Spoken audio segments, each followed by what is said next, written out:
Well, thank you for coming. So for those of you who don't know me, most of you do, I think, but I don't think we've met before. So I'm Matthew Smith. I'm a lecturer in psychology here at the university. And I'm going to talk today about luck, particularly the psychology of luck and the possibility that you might be able to do something about the luck that you experience, and particularly in the context of finding your ideal career. Because a part of this week is to look at employability and how we can build skills that might help us in that side of things. So the plan is, for the next 50 minutes or so, maybe a little bit less, allowing some time for questions, beginning with this idea of, well, what luck is. We'll explore and think about, well, how do we use the term luck? Do people use it in different ways? And part of that is thinking in terms of the role that luck might play in career development. So in fact, one question I'm going to begin by asking you, I'm not necessarily expecting any answers at this point, but it might be something in the back of your mind as we go through the session, is to consider the role that luck does play in your career. And particularly at this stage, you could think, well, what are the kinds of events that's happened in the past, the distant past, could be recent past, which were unplanned events, chance encounters, fortuitous meetings, things like that, which could have actually influenced what's brought you here today eventually. And I would argue that there'll be a number of things there where fortuitously, either in your favour or against you, you feel as though, well, if that hadn't happened, I might not have been here today, and it wasn't something that I'd planned. So consider at the back of your mind then the possible role of luck in career development. I then want to explore this idea that, well, maybe then luck can be tamed. If we broaden out what we mean by luck, maybe we can do something to influence the luck that we experience. And of course, as a psychologist, I'm going to talk about how psychology might be able to help there. That will lead me to talk about Luck School. So this is something we are planning to run for the first time later this year. So if that's something you might be interested in, let me know. So I'll talk to you about what Luck School would look like. And also making sure, if nothing else, how do we apply some of these ideas then in terms of your own career as you look for jobs, think about working, and what kind of things you want to do in your career. So hopefully you walk out the door thinking, okay, I'm glad that wasn't 50 minutes wasted. There's things I can take home from this today. So that's the plan. So in kind of giving some context then, I'm drawing my ideas from three different areas. The first is my own PhD. So my PhD research, which I started, now frighteningly, 20 years ago, was on the psychology of luck, or broadly, the perceptions of one's own luck, the formation, maintenance and consequences of perceived luckiness. See, PhD titles have to always be quite wordy and erudite. But are basically people's beliefs and understanding of luck and why they might perceive themselves to be lucky or unlucky. So it's returning some of those ideas. Positive psychology. So this is a recent kind of interest of mine. The last 5 years or so has brought me back to some of these ideas. And I think some of the ideas in positive psychology, which we'll explore as part of the talk, I think relate to some of the ideas I was talking about in my PhD. And also careers counselling. Again, I'm not a careers counsellor. That's not one of my specialties at all. But there are people who are careers counsellors and have explored the idea that traditional models of career development tend to undermine or underplay the fact that chance encounters, unplanned events actually play quite a central role in how we develop our careers. There's a couple of exceptions here which we'll explore, the chaos theory of careers and something called the theory of planned happenstance. So how we build those kinds of ideas into our career development. So another way I can explain, this is an extract from my CV, although looking this morning I noticed on the bit here it said undergraduate dissertations spelt wrongly. So is there a CV workshop this week maybe I should be going to? So lesson there is make sure your CV is... I've been using this for years, I've only just noticed it. But the two things I'm drawing attention to, one, back to my higher education. So my PhD, completed in 1998, so completed it 16 years ago, but started 20 years ago. Supervised by a chap called Richard Wiseman, who we'll mention shortly.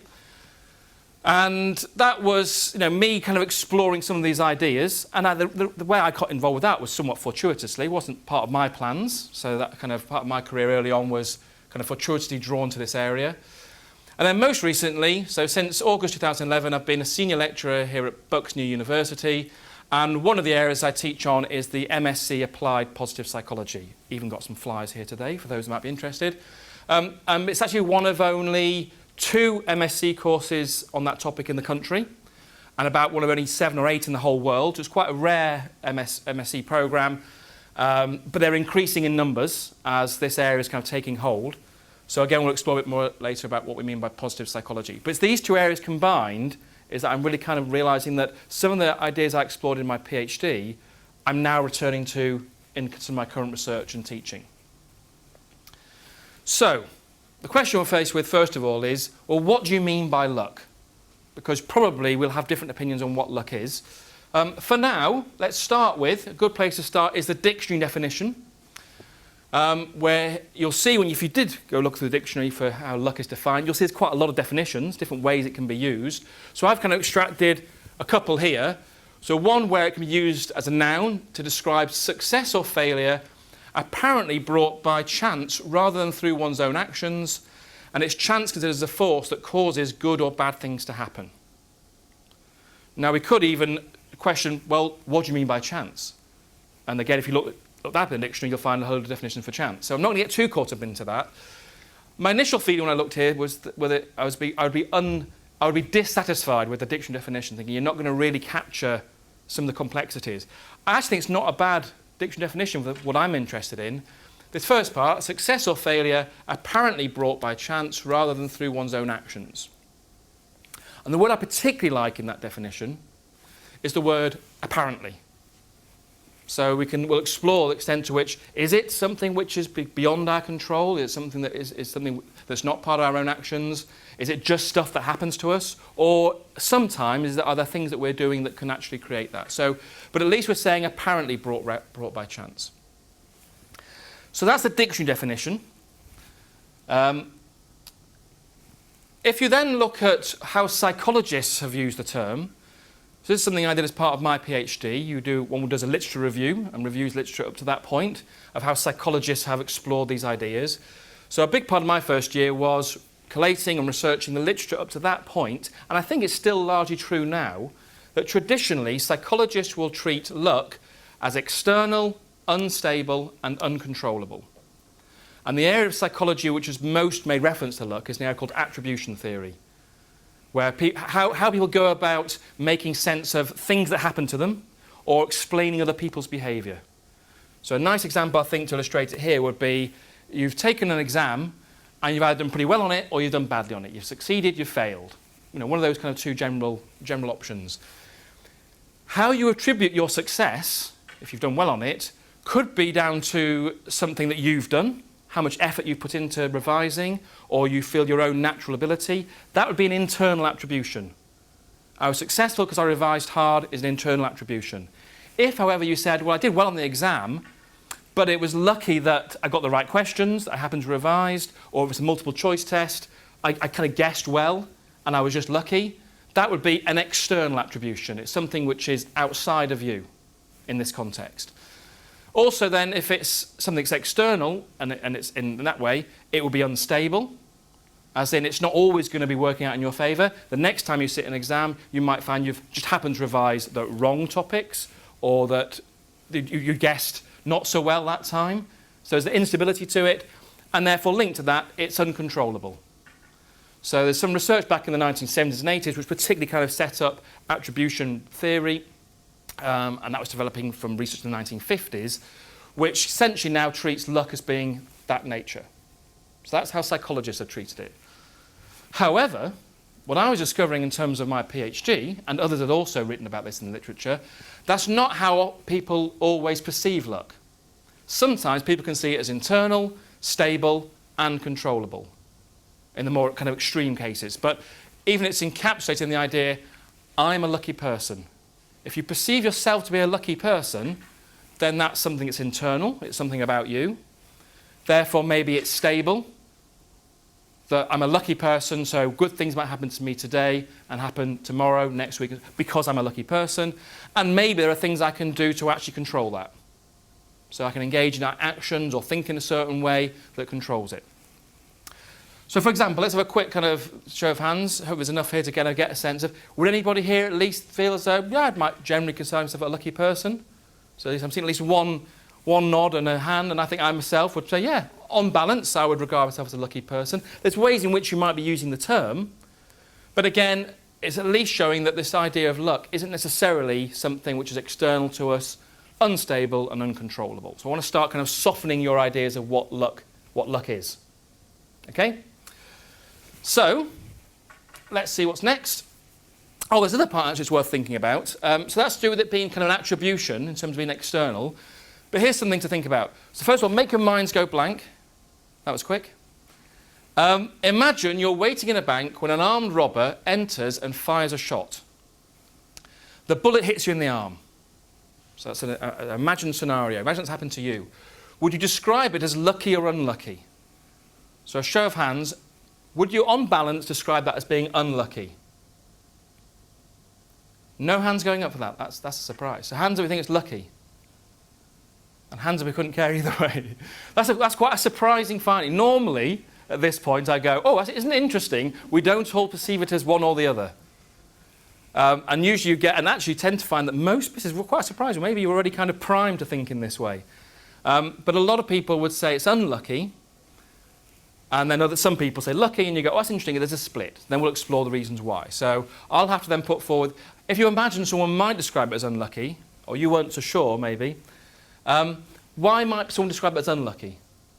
If there was other people in there, it could have hit anybody, but it hit you. Right, so the fact that it could have hit somebody else, but it didn't hit them, it hit you, that's pretty unlucky, isn't it, basically? Yeah, or you can understand why people might perceive it as unlucky. But pretty much all of you, and that has surprised me, have described it as lucky. Actually being shot is being lucky. So, but why? What's your thinking? So Sam said there, could have been shot in the head. So again, you're comparing what actually happened to what might have happened. And you're thinking it could have been a lot worse. So sometimes in these kinds of events, overall it's not very positive. You'd rather have not been shot, but you can imagine how it could have been worse. And in both those cases, where you perceive it's lucky or unlucky, oh, have I gone past 2? Okay, maybe then we'll illustrate this one as well. So I thought it was in the slide there. This illustrated here by this example. I gave this talk once a few years ago, and somebody sent me this picture as illustrating this idea. So this, hopefully you can see, there's a car here that's come off the road, that's going along here. It's come through the barrier over here. So I'm guessing it's travelled from this distance, hit the barrier, come across here, and landed here. And the person survived. So I'm sure the kind of people there kind of looking at the car, so they've survived. So the person in that car might be described as being, oh, quite lucky. It's been a pretty big sort of fall over there, and it could have been killed, maybe, could have been injured. Particularly when you look at the bigger picture. So this is now that same shot, that's where the car is up there, it's come through the barrier here. There's a huge ravine. So now you're thinking, wow, it's just missed that huge fall. You're not going to survive that. That's particularly lucky. So what we're doing there, and what you were doing with the bank scenario, is recognising that events can also be described as lucky or unlucky by comparison. What you're engaging in there, you might not realise it, but it's what psychologists call counterfactual thinking. You're comparing what actually happened with what you perceive might have happened. And you could actually think it's actually quite likely. So being shot in the arm, you think, oh, it's quite possible that could have been just a few inches different, and it could be shot in the heart, shot in the head. Here, if that car had sort of fallen a few feet to one side, down the ravine, there's no way you're going to survive it. So it's counterfactual thinking, and also bearing in mind when we look at this more general idea of perceiving ourselves to be lucky, we might say, yeah, I'm a generally lucky person because I've got a job I enjoy, or I'm actually got a job, I'm getting paid to do something. Maybe I have a family and I feel fortunate to have a family or friends that I enjoy spending time with. These are all things which you might allow to feel lucky and feel fortunate. And what we're doing there is often involves some degree of social comparison. We're comparing what we have to what others don't have. So the things we often regard ourselves as being lucky. So there's, again, different ways in which we can use this term. That's how we're illustrating that. But I want to bring this idea then to, well, what can you do then to control your luck? And one book I want to talk about is this one. So there's the name again, Wiseman. It's Richard Wiseman. He was my PhD supervisor. And you'll bear in mind that, so I completed my PhD in 1998. We'd originally started some of the research back in 1993, although I kind of started my PhD a year later in 1994.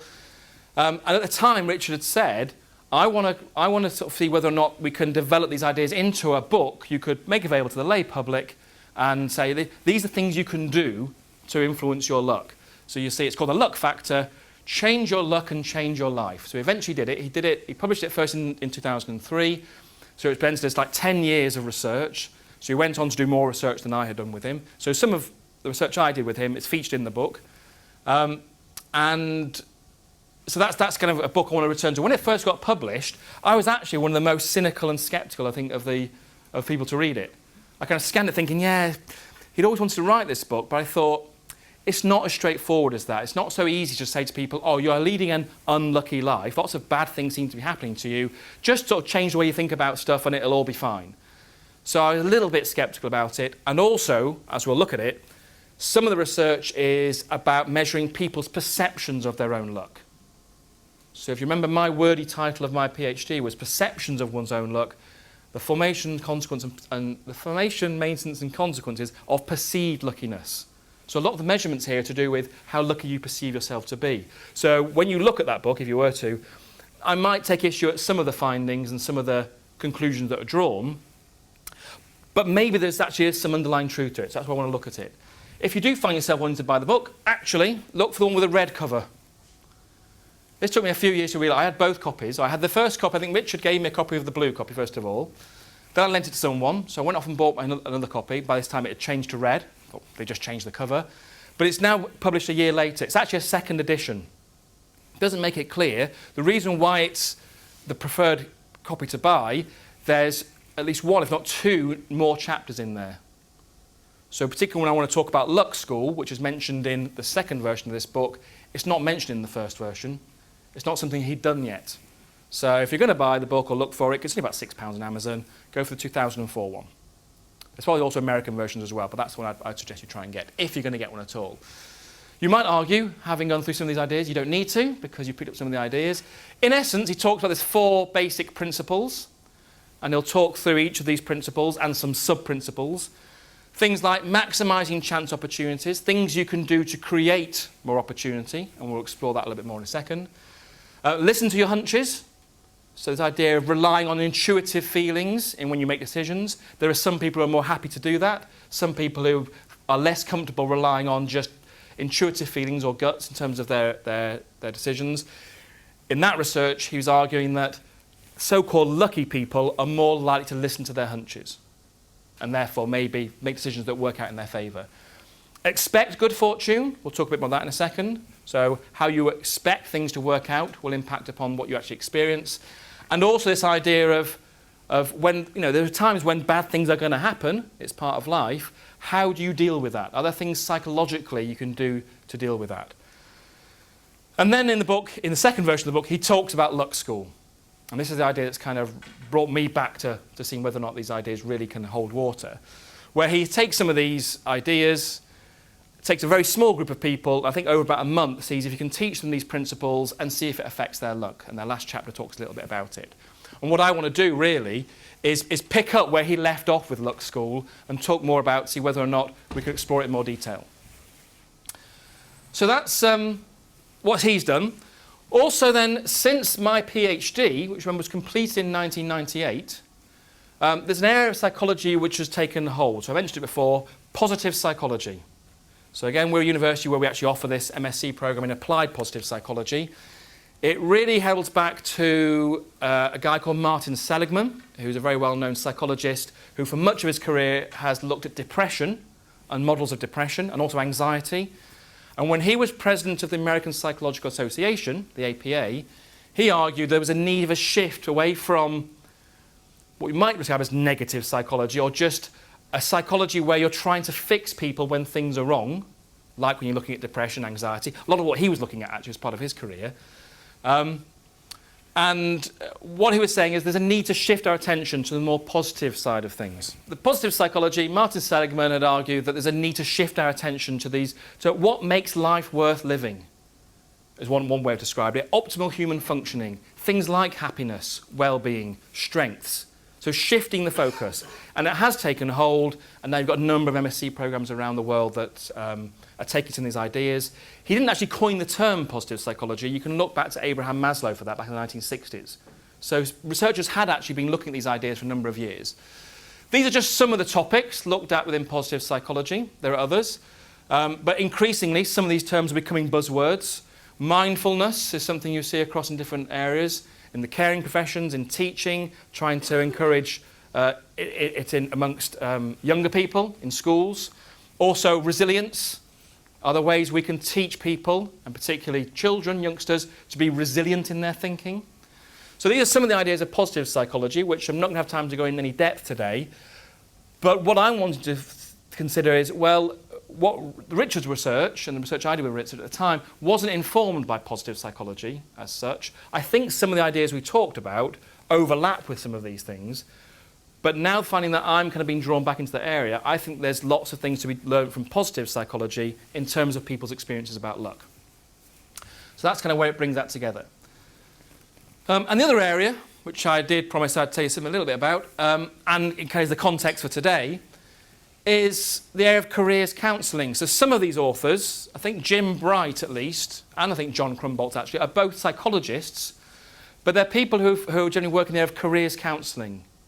And you'll see there's journals on careers guidance and careers counselling and so on. And the two areas that draw my attention here, because I think they relate quite strongly to luck, one is called the chaos theory of careers. So here's a book which was published, I think it's 2011. We now have it in the library, because I ordered it quite recently, so if you wanted to look at it, it's in the library. Which in essence, again, it's more detailed, because there's a whole book about it, and they published numbers of papers on this, is making the argument that careers are chaotic in the kind of tradition, in the sense that now a chaotic system is described, the weather is chaotic, it's unpredictable, but it's not completely random, it's just very, very hard to predict. You can make forecasts about it, but one aspect of this is that very small changes can have quite drastic effects. So often it's described in terms of the butterfly effect, which is often this idea that the flap of a butterfly's wings in one part of the world could actually create a tornado in another part of the world. It sounds implausible and unlikely, but that's one of the principles, that very, very small changes can have huge impacts. And you might even think about in terms of your own career or your own life in general, there'll be things that would happen in your life, quite small at the time, but if that hadn't happened, something else wouldn't have happened, maybe something else wouldn't have happened, and your whole life would be very, very different. And I can think of a number of cases of that in my own life at various times. So something to think about. And here it's arguing that therefore applies in terms of careers. So it's accepting that very small changes, for example, can have quite drastic effects. Things are non-linear, is another way to describe it. So drawing upon sometimes the idea of chaos theory and applying it to careers. The other one by John Crumboldt and colleagues is this idea of planned happenstance, and sometimes it's described as happenstance theory, which essentially, again, in this context is recognising that unplanned events will happen. You know that. Stuff happens in your life which you don't plan for. When it happens in a career context, what you should be encouraging yourself to do is make the most of those kinds of events. Don't ignore them or pretend they're not going to happen and you're going to carry on with your plans no matter what. Recognise some things are unplanned. You build that into your plans, as it were, your progression. And in fact, you can do things to increase the chances of happenstance. That's what I mean by planned happenstance. Does that make sense? So things you can do to create opportunities. So we're drawing upon some of those ideas as well. So the context in which I'm trying to bring it together is this idea of luck school. So it's not an idea that's original to me. So, the inspiration has come from Richard. But I want to pick up kind of where he's left off.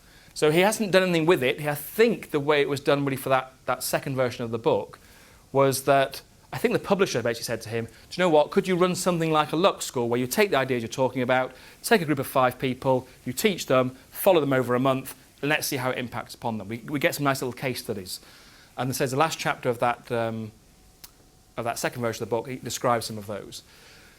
I'm still curious to know whether or not some of those ideas and some of the other ideas inspired by positive psychology would actually have an impact on people's experiences of luck. So what we're planning is to run this later this year, initially as a research project.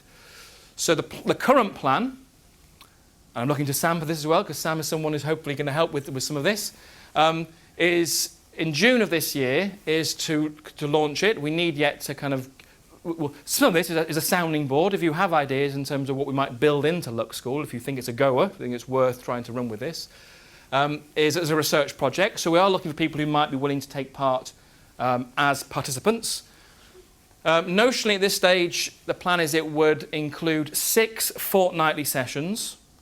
So it would run over 12 weeks. So you've got this kind of 3-month period in which to sort of see if you notice any changes, if things start happening differently or your experience of them seems to change in any way. And the plan would be, if there is enough interest, that we get a group of people who are able to attend and actually come along to kind of these teaching sessions, as it were, which hopefully would be fun, interesting, light-hearted and so on, but still drawing on some key ideas.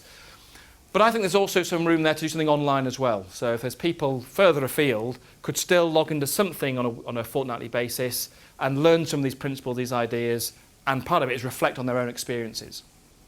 So that's one part of the plan. Again, we are psychologists, so we will plan to include some kind of psychological assessments. Things like measures of well-being. I even have a perceived luckiness scale, so we can measure people's perceptions of how lucky they are in some kind of hopefully reliable and valid way. Other measures of optimism. There are a number of things we can measure there in terms of do these things change over time?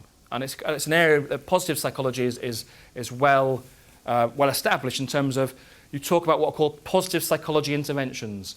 You can do things, encourage people to kind of think in a certain way, practice something on a regular basis, and then see if it changes their well-being, for example, before versus after. So you can do some of those measurements. So we'll do some of those things. And I'm also interested in qualitative accounts, getting people to keep journals, keep a diary, to say when things happen, do you notice that either things are happening that you hadn't noticed before, or people treat you in a different way, or how you're responding to events is different in some way. So I think there'll be some interesting stuff going on in these luck journals. I'm still at the point where I don't believe I've got a convincing way of measuring people's luck. So that's something you might want to think about, and you might, I've got an idea you could do that. We can measure their perceptions of luck. We can measure their well-being and other psychological aspects. We can measure qualitatively their experiences, but I'm not convinced there's a clear, meaningful measure of this is how much you were experiencing before and this is how it's changed. You can do it in terms of perception, so that's something you might want to think about. Or not. The choice is yours. So, in terms of giving you a kind of a glimpse of how it might work, bless you. So week 1, I'm notionally calling, well, first of all, what's luck got to do with it? So this idea that I think one of the first core elements is to embrace luck, to recognise, and as I'm encouraging you to start today, thinking that luck plays a big part in all aspects of your life. Here we're thinking about it particularly in terms of your career. If you're not convinced of that, happy to continue the conversation after think.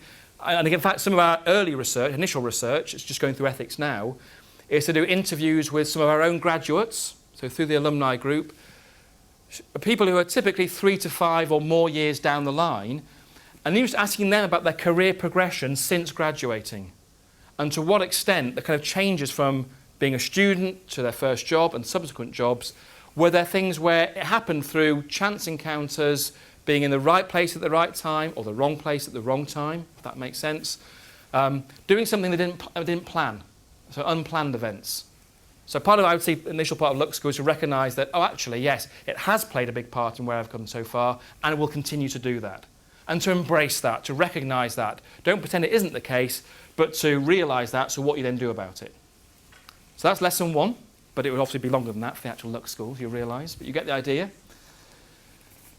Week 2, or rather the second session, which would be a fortnight later, so part of this would be you'd be learning some of these ideas, go away, at least over that first week or so, reflecting on, actually, luck does play quite a large part in these different things. And we'll talk about what we mean by luck, unplanned events, these kind of things. And then, this is where the psychology comes in, what I'm calling the good luck mindset. So even in Richard Wiseman's book, he talks about expecting good fortune. I think that's part of it. I think there's more to it as well. But at the very least, we do know quite a lot in psychology about what are called self-fulfilling prophecies. If you believe something to be the case, you then tend to act in accordance with that belief, and therefore you might be more likely to bring about the thing you believe will happen anyway. It might look like luck, it might look it was just fortuitous, but it may well be that by having certain expectations will have a knock-on effect. So that's part of it. And also part of this week would look at things like mindfulness, optimism, gratitude. These are all areas within psychology, positive psychology, which are known to suggest they're linked to well-being. some of my arguments is going a step beyond that is, does it also start to have an impact on the things that happen to you? Things that might look like luck. So it may well be by shifting your mindset to being appreciative and being grateful for the things that you do have, then that can shift what you're seeing around you, what you notice, how you act, and it may subsequently, I'm being a bit speculative here, hence wanting to do the research, it might influence the things that then happen to you, things you might describe as luck. So that's session 2. Session 3, I realised then, positive psychology is already in there. Session 3 I'm calling Opportunity Knocks, which is a little bit about what Rich was talking about, that lucky people who perceive themselves to be lucky, tend to be more likely to create opportunities. And I would say also being that noticing them.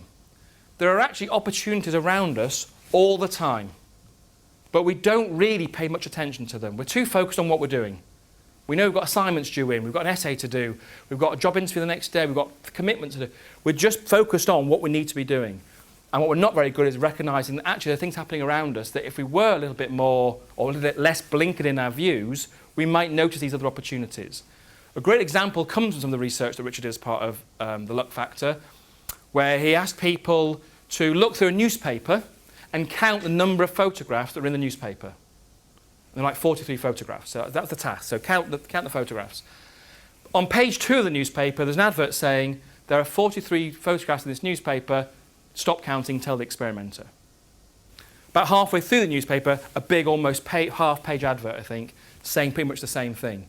That you can stop the counting now, tell the experimenter there are 43 photographs. Most people didn't notice those adverts. They were too busy just counting the photographs. Actually, people who scored more highly on measures like openness to experience, therefore having more relaxed, open attitude to things, were more likely to see those kinds of those adverts.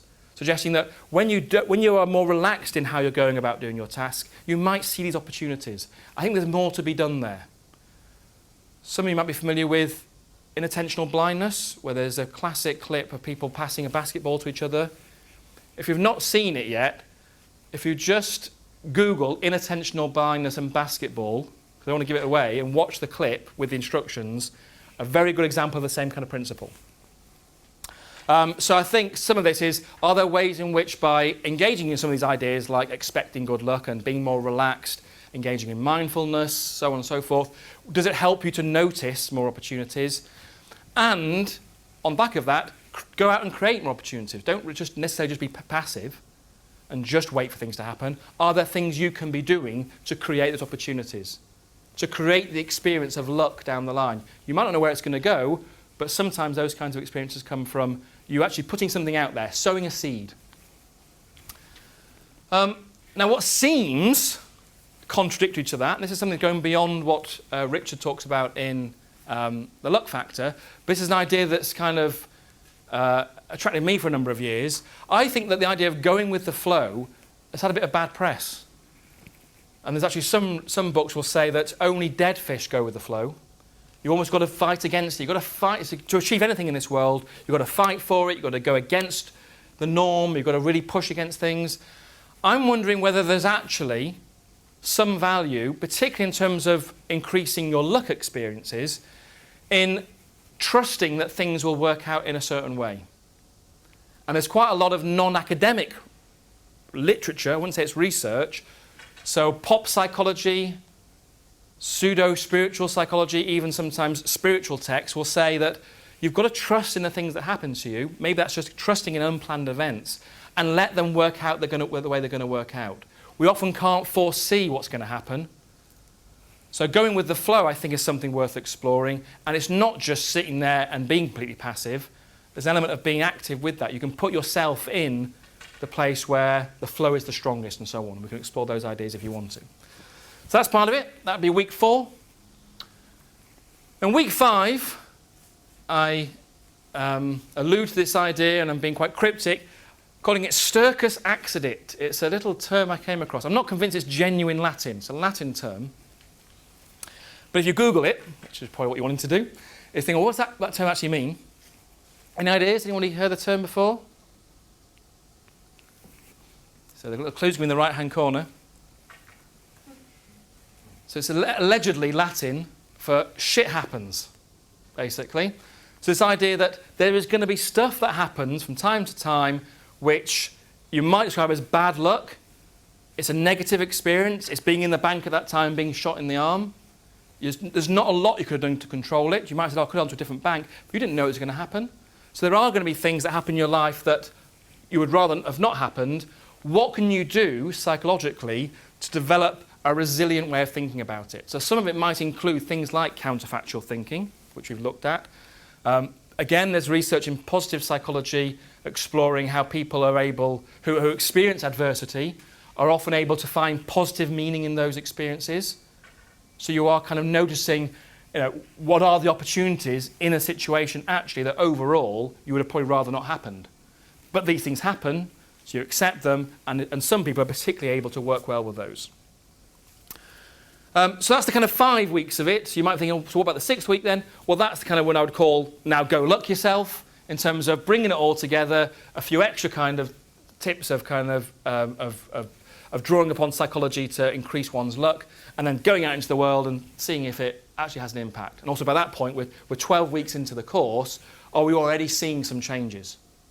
That's what I'd like to explore. So if you are interested in taking part in that as a research, or know somebody who might be, please, I've left here in terms of the planner from the activities week, if you want to put an email address down there, or you can email me at any point, matthew.smith@books, if you're interested in learning more about it, as and when it gets set up. So that's Luck School. You think, okay, well, I'm not going to do that. That sounds like too much effort, or I can't devote much time for that. Whereas I would argue, saying, well, maybe it could be the most important school you'll ever attend. Who knows? And at this point, it's free. It's just a research project. What we want is you to contribute to the research. But it's still taking some of these ideas out of here, particularly in terms of your own career. That's why we've kind of set this session up today. So how might you apply this? These are some top 10 tips, some ideas. So I've talked about it before, embrace luck. So the very least, realise that there's going to be stuff that happens to you which is luck. And that could at least be unplanned events, things that you didn't necessarily directly try to make happen. So part of that is embracing it, accept that's going to happen. Okay, don't pretend it isn't, because it is. So that's your first important thing. If nothing else, do that. Relax and be open. So some of the research, I think there's more to be done, suggests that this relaxed attitude to life, being more open to experience, means you'll be more likely to have those experiences which you describe as lucky or fortuitous, because you notice opportunities, or when the things happen which you'd rather not happen, you're more relaxed about it. You're able to figure out that there's things you can do to make it better. Be optimistic. That's this idea of expecting good things to happen. Maybe even try to encourage yourself to perceive yourself as a lucky person.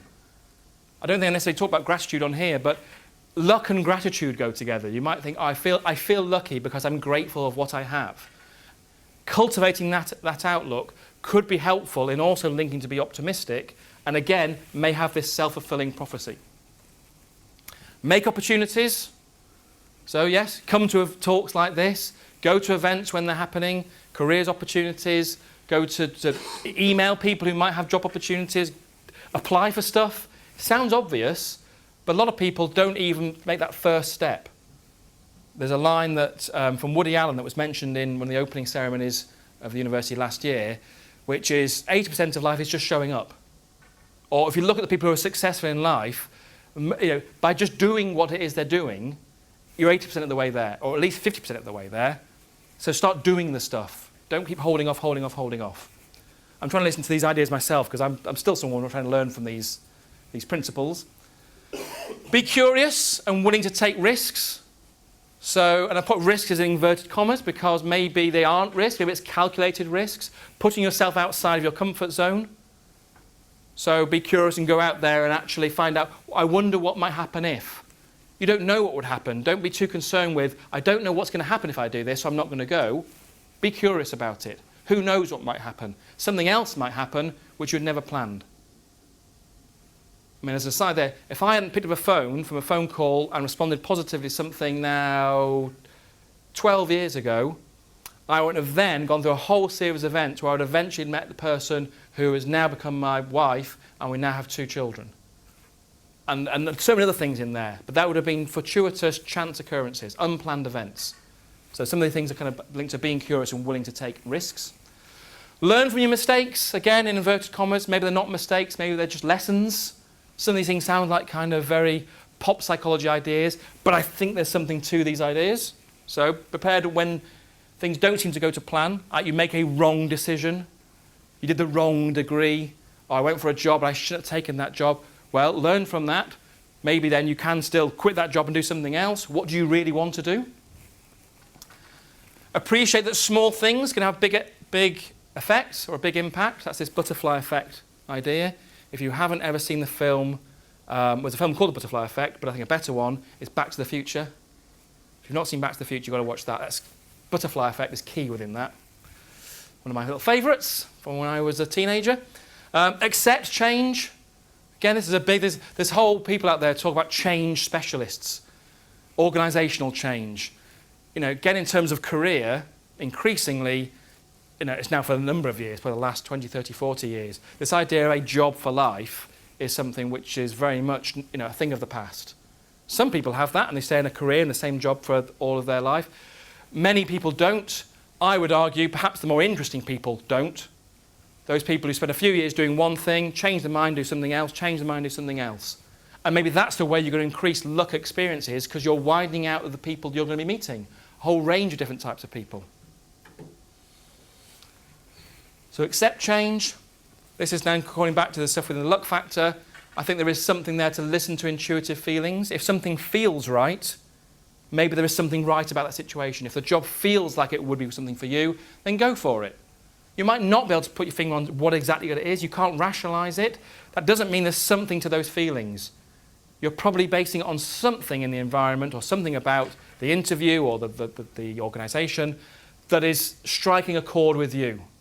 You might not be able to put it into words or be conscious about it, so it might feel like, I just made a lucky guess and it worked out in my favour. So give them some time. And it's easy said in 2 words, be resilient. Consider ways in which you might be able to develop resilient thinking. Recognise that sometimes the bad things do happen. What are you going to do about it? How can you then accept that, learn from it and move on? Many, many very successful entrepreneurs, probably most, if not all, but at least many of them, will have had a number of so-called setbacks, bankruptcies. Some of the leading millionaires and billionaires will be people who have had several businesses, but they've done a business, something went wrong, didn't work out the way they planned it, went bankrupt, but they didn't just give up, they learned from that, they started again, they did something different.